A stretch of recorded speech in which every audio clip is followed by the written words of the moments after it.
Hola, ¿cómo estamos? Bienvenidos una vez más a este humilde canal, Católicos a Capela. Y sí, humildes, siempre humildes, porque nosotros no tenemos nada para gloriarnos. Nosotros nos gloriamos en la cruz de Cristo, nada más. Y hoy vamos a hablar de nada más y nada menos, del depósito de la fe. ¿Qué es el depósito de la fe? Comenzamos, como siempre.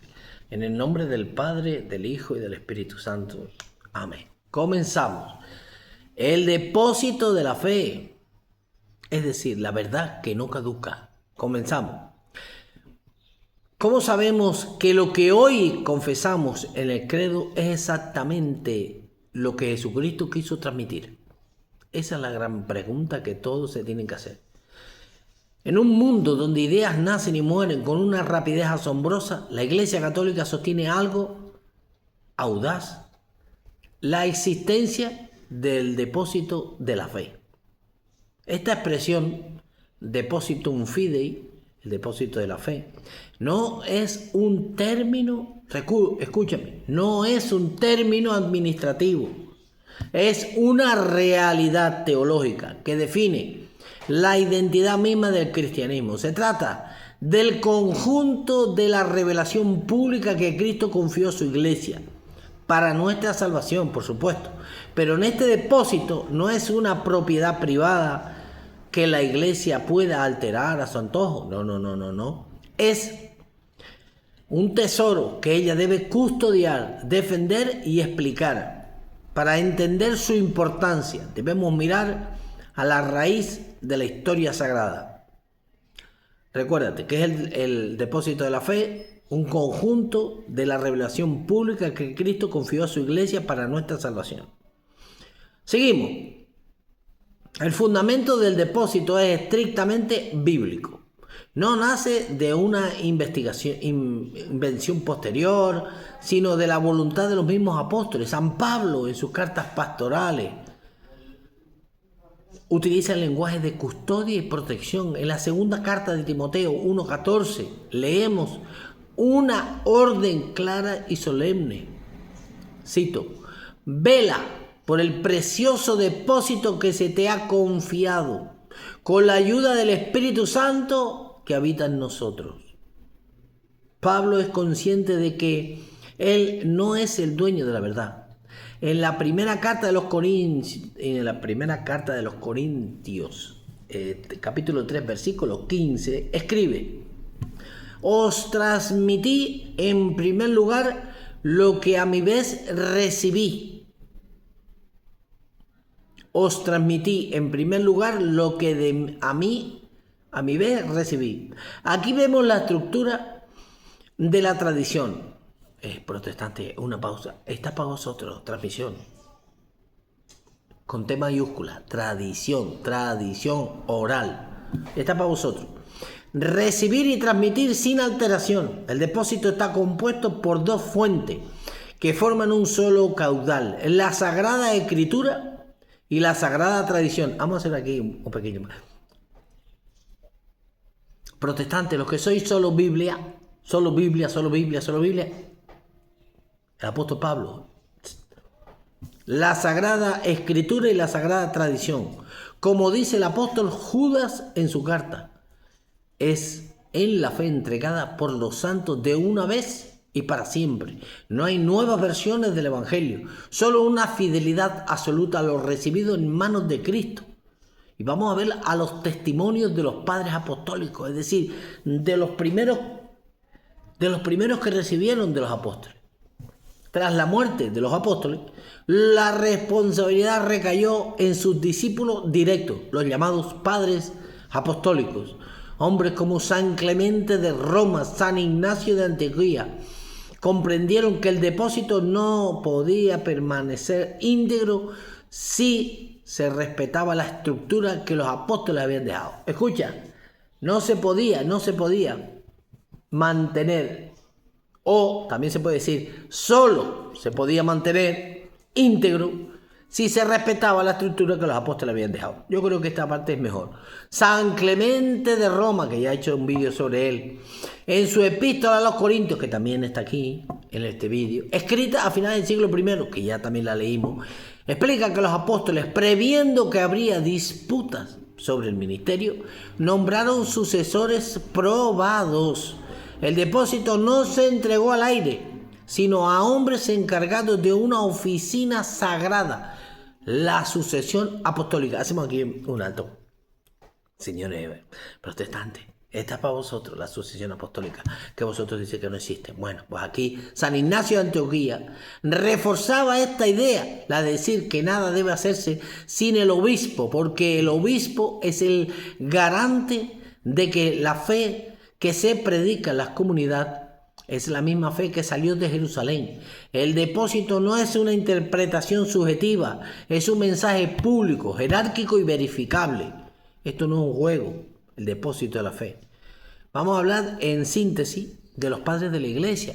Con el paso de los siglos surgieron desafíos mayores, las herejías que intentaban desvirtuar el mensaje original. Aquí es donde los padres de la iglesia definieron con precisión la naturaleza del depósito. San Irineo de Lyon, que también tenemos un vídeo aquí. En el siglo II fue fundamental en su lucha contra los falsos maestros. Argumentaba que la verdad es una, porque la sucesión es una. Sucesión apostólica. Él planteó que la iglesia es como una gran casa que guarda un solo tesoro.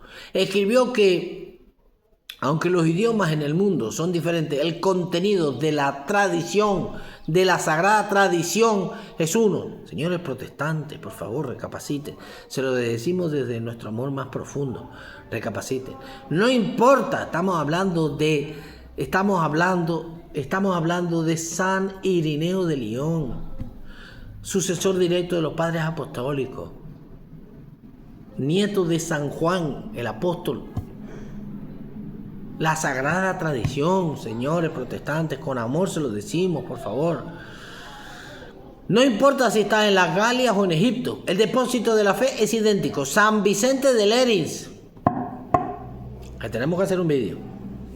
Otro padre de la iglesia aportó una regla de oro.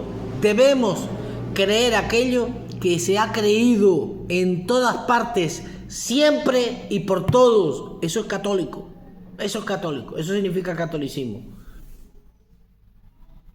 Creer en aquello que se ha creído siempre, en todas partes, siempre y por todo.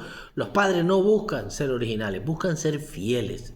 El magisterio y el catecismo de la Iglesia Católica, vamos a tocar esa parte. Para entender hoy dónde reside hoy ese depósito, debemos acudir a la enseñanza oficial de la Iglesia Católica, el Catecismo de la Iglesia Católica, señores.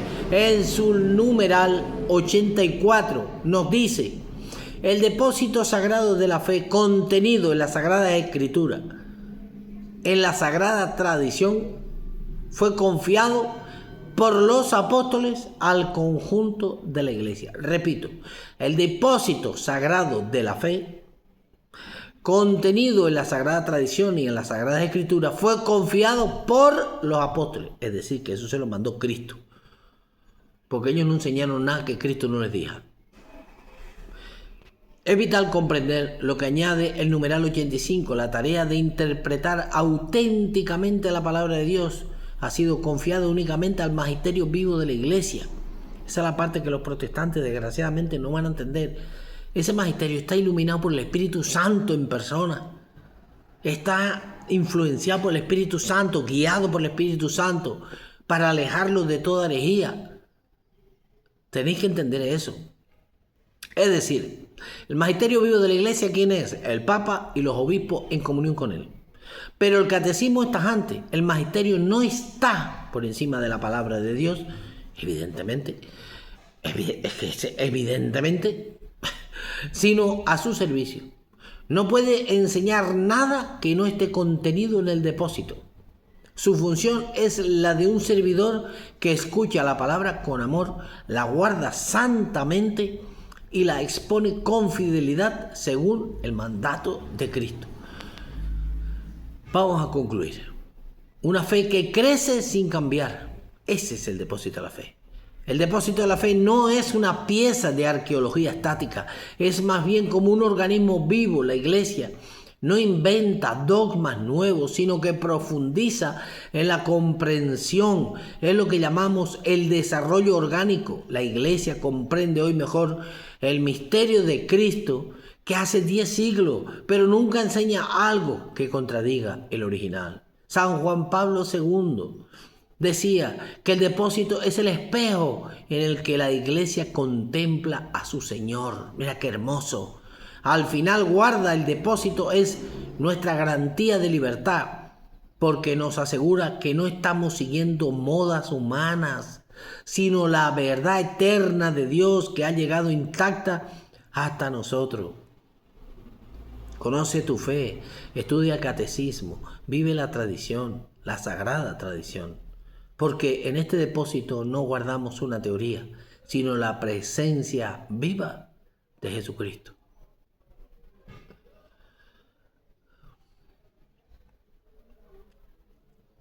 Yo creo que el que quiera entender, entiende.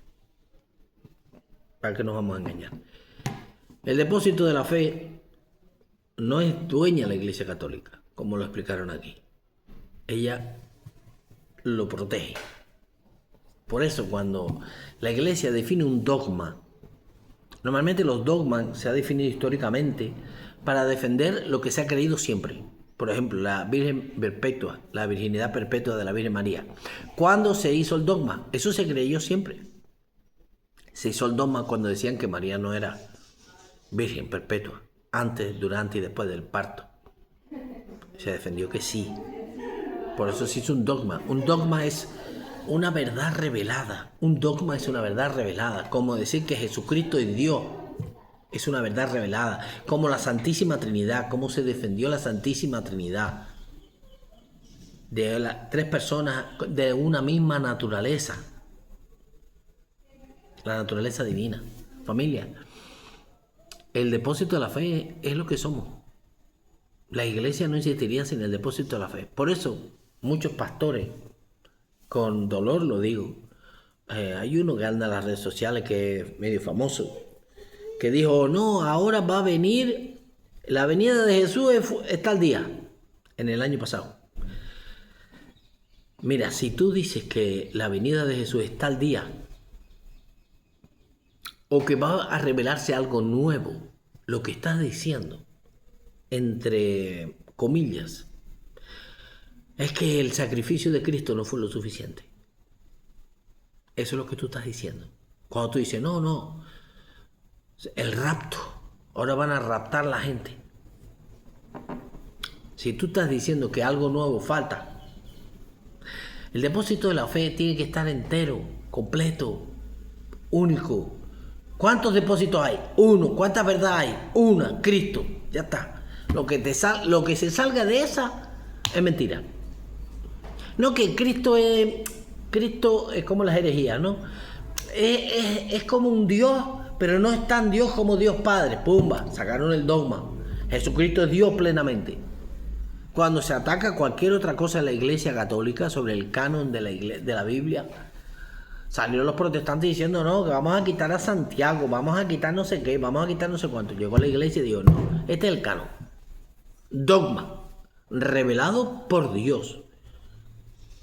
Esta es la palabra de Dios. Si Dios le da las llaves a Pedro y le dice que va a orar por él, Dios va a orar por Pedro.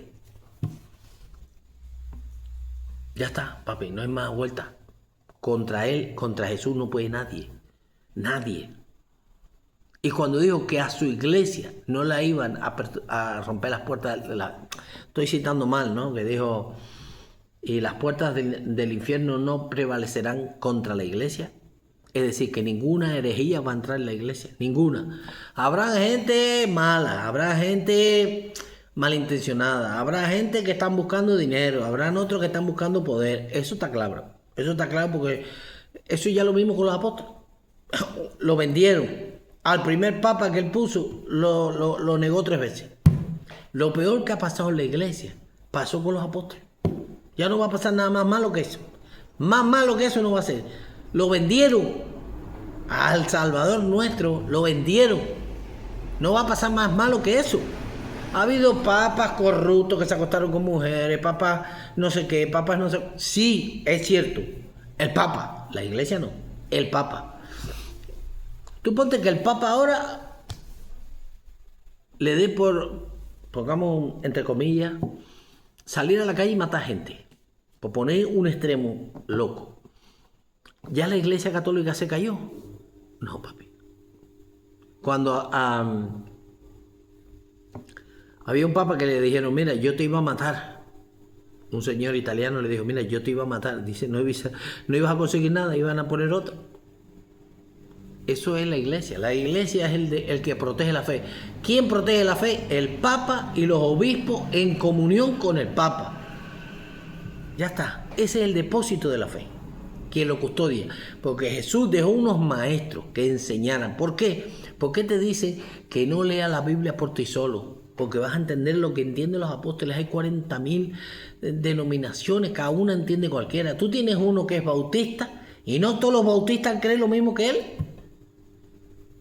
¿Entiendes? No todos los pentecostales creen lo mismo.